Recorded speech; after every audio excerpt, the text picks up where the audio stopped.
Hey guys, I'm your host Dr. Dennis and you are watching GWENT News. This week was rich in events, some of them being shows from the content creators that go by the name of What'sUpWoody and Ace of Plays. Then it would be some memes, as always, to kind of spice up the whole episodes of the GWENT News.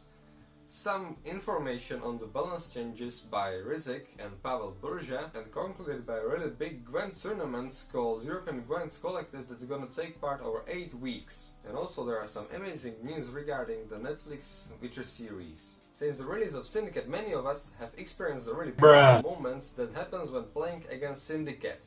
It's when you're up by 20 or more points in the match and your opponent has only one card left, and then something of this sort happens.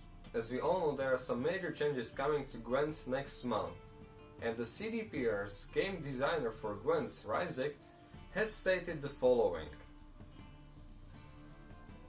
And I think that many of us can agree that the main changes are coming for Northern Realms, and it was also confirmed later this week by the one and only Pavel Burja.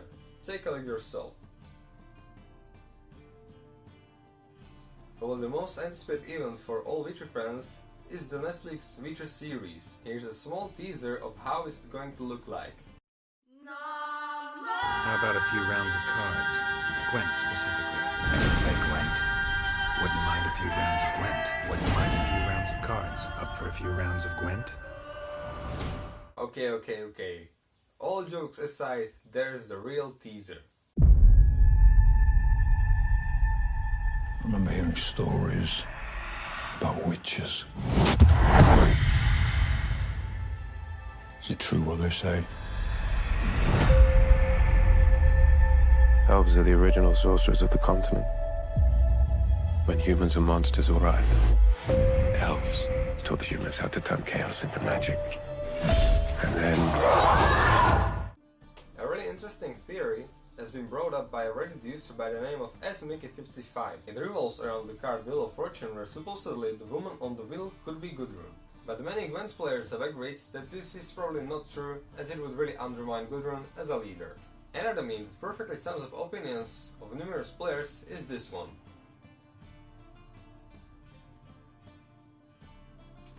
It's almost a tradition now, as many people are bringing their ideas on how numerous cards could look like in the future.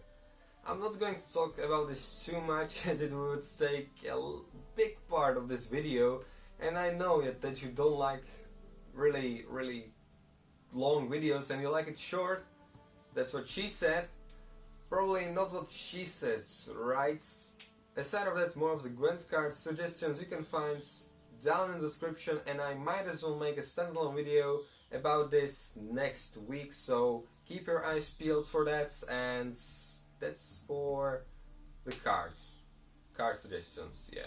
There was something in the air regarding European GWENT Collective, and on the 16th of July, Grand Prix revealed the whole GWENT League thingy. More about this can be found down in the description. And make sure to join the first part of the GWENT League in the Novigradian Knockouts organized by the Team Rankstar. More info down in the description. And now for the most anticipated part of this video, the guests. For this week's episode we have What'sUpWoody and Ace of Plays. Ace of Plays brings you his new show revolving around the custom cards of GWENT. There's a large community of GWENT players that like creating new cards for GWENT, and he kinda got together this community in his new show that he's going to talk more about in his part of this video. Hey guys, my name is Alex, but some of you might recognize me as Ace of Plays from YouTube. And I'm here because Dr. Dennis has been so kind as to let me come on his show to talk a little bit about a new video series I'm doing on my channel, which is basically a custom cards review series. I know there's a portion of the GWENT community who are very interested in creating custom cards and, you know, looking at each other's custom cards, and so I really wanted to bring that part of the community up a little bit and give it a platform. So, with me, myself, being quite a big fan of creating custom cards and seeing other people's cards, I figured, you know what, let's do a little bit of a review series on my channel. And with me today I have an example that someone posted on my fan Discord. This is Casimir Bassi. It's a Syndicate card, he's a dwarf. has to deploy, spawn a barrel on both sides of this card. And now it should probably say explosive barrel, because as you can see, that's what the token is called. And fee 4, so for 4 coins you can repeat the deploy ability. So you get 2 barrels, and the barrels have order, destroy this unit, and then they basically function like Herald Skulls. Death Wish, damage a random enemy unit by 2. So yeah, this is a pretty cool ability. It's a really, it feels like a very fair way to spend coins. Like you get 4 points for your 4 coins, but it's like random damage, but it's very flavorful. I really like this card. I really like the art with the crazy looking dwarf sitting on explosive barrels. And I would love to have this card in the game. I would definitely try it out. So if you are interested in custom cards, then hopefully maybe Dr. Dennis will link to my some of my custom cards videos on my channel. The first episode released last week, and there should be a new one this week. So hopefully you guys will enjoy it and maybe participate in the future. I would love that. So yeah, thank you for watching, and thank you, Dr. Dennis, for letting me come on your show and do this. I'm a big fan. So yeah, let's collab again in the future, maybe.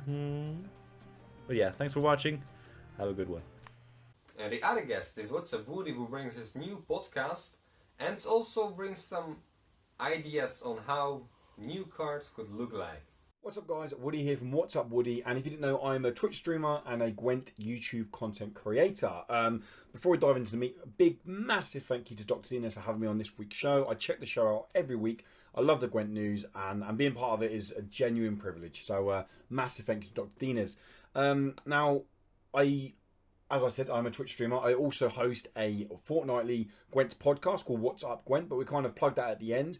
Now, the content I want to go through today is, as we know, at the end of the month, or as we hope at the end of the month, CDPR have said that they're going to be bringing us 4 bronze changes. They're going to bring us bronze changes. They're going to be buffing bronze cards. What I want to do today is bring us 4 cards that I would like to see buffed. One from Skellige, one from North Realms, one from Nilfgaard, and one from Monsters.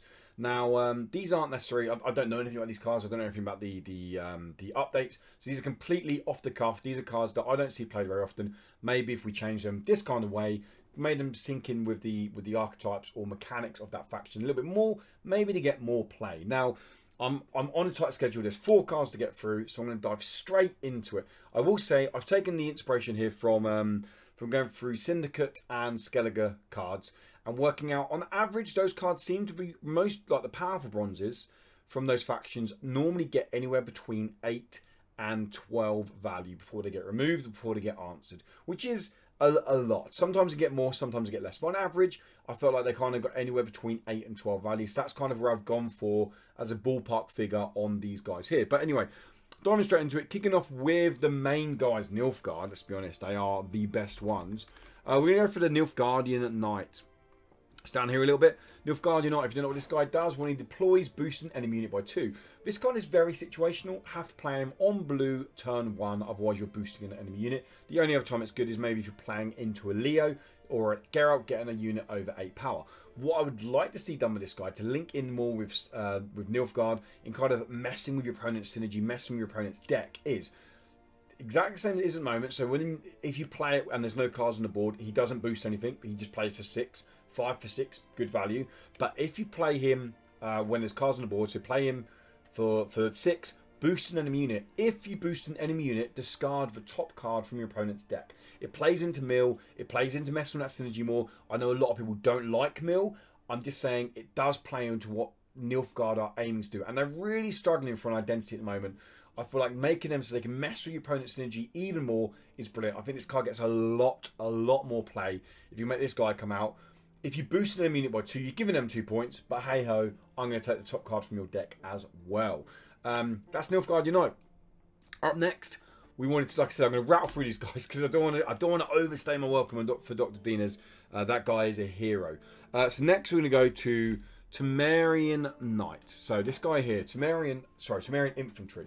Deploy damaging enemy unit by 1 for each boosted unit on this row, reach of 2.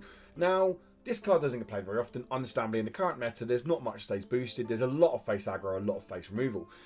What I would like to see do is this guy, exact same mechanic, boost damage an enemy unit by 1 for each boosted unit on this row. However, giving it a death blow. So if this guy gets a death blow, he then gains the ability, much like Vez, to give Zeal to an allied unit. So it still doesn't get overpowered because 1, you got to set up getting the death blow. 2, this guy's then got to stay on the board to give Zeal next turn. He doesn't get immunity, so he's only 3 power. He gets Zeal. Now, they probably remove him anyway, but it does mean that if they don't remove him, he's playing into that synergy with Northern Realms even more. I think Northern Realm bronzes need that more. Need more ways of getting Zeal, getting their decks moving faster rather than having to wait to then play next turn to get an ability off. That's what I want to see with Temerian Infantry. Next, we're going to fly over to some Scoia'tael. I'm going to go to Matron. So, Druid Matron.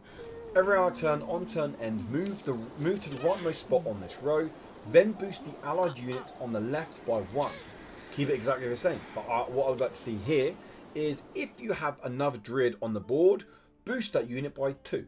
So all of a sudden, playing into Druid, having another Druid on the board that isn't removed, means that all of a sudden this card's getting an extra 1 boost every single turn. It means it's getting the power it deserves to get. I think it gets a lot more play if that happens. And I think Druids as a whole kind of mechanic will start to actually kind of fall into their own. Not because it's one card getting the extra 1 boost, but it's playing into the synergy of the decks more. It's boosting more, and it can boost by 2, which is a lot more beneficial. This boost by 1 on a Mahakam Defender, it makes it go to a 5, and it ticks them to 6. They only need to go 3 damage to make that Mahakam Defender now go back to unboosted and damaged, so it's not ticking anymore. I think Scoia'tael worked very well being boosted. I think making this booster card by 2 plays into that more, and I think the Dryad Metron gets a lot more play if we have a boost by 2 if there's another allied Dryad on the board.